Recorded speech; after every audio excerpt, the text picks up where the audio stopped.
Top quality और consistent performance के लिए सिर्फ सिल्वर पंप्स। टॉप क्वालिटी और कंसिस्टेंट परफॉर्मेंस के लिए सिर्फ सिल्वर पंप्स, नाम याद रखना। छावा संघटनेचे केंद्रीय अध्यक्ष नानासाहेब जावळे पाटील आपल्या सोबत आहेत। मला सांगा, राष्ट्रवादीच्या कार्यकर्त्यांनी छावा संघटनेच्या कार्यकर्त्यावर हल्ला केलेला आहे, काय कशी भूमिका आहे तुमची आणि छावा संघटना कशी उत्तर देणार आहे या घटनेला?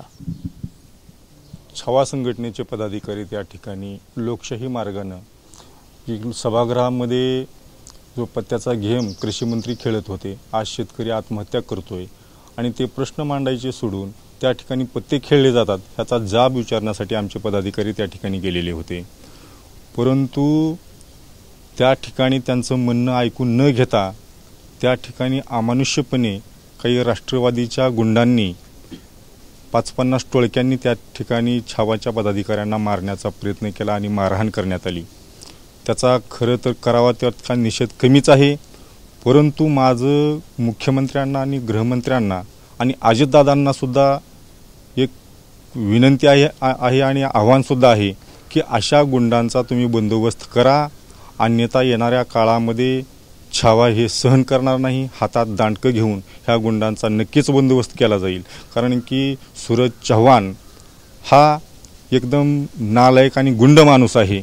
ज्या पद्धतीने आम्ही लोकशाही मार्गाने त्या ठिकाणी आंदोलन करत असताना, शेतकऱ्यांचे प्रश्न मांडत असताना शेतकऱ्याच्या पोरावर जर असे हल्ले होत असतील, कारण की अखिल भारतीय छावा संघटनेचा इतिहास आहे की आजपर्यंत आम्ही ज्या ठिकाणी अन्याय होईल त्या ठिकाणी आवाज उठवण्याचं काम केलेलं आहे आणि जर आमचा आवाज दाबण्याचा त्या ठिकाणी प्रयत्न करत असतील तर छावा संघटना त्यांना सोडणार नाही। त्यांचे कार्यकर्ते हातात जर कायदा घेत असतील तर छावा संघटना सुद्धा कायद्याचा विचार करणार नाही, अशा तुडविल्याशिवाय पुढच्या काळामध्ये राहणार नाही। याचा अजितदादांनी विचार करावा आणि लवकरात लवकर कृषी मंत्र्याचा राजीनामा तात्काळ त्यांनी घेतला पाहिजे आणि त्या सूरज चव्हाणावर तात्काळ 307चा गुन्हा दाखल करून त्याच्यावर कडक कारवाई करून त्याला अटक केली गेली पाहिजे।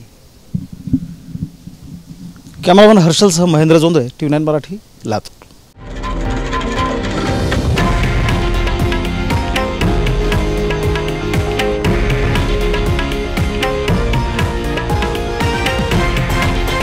हे आहे देशातील नंबर 1 न्यूज नेटवर्क आणि आपण पाहत आहात TV9 मराठी, एकमेव।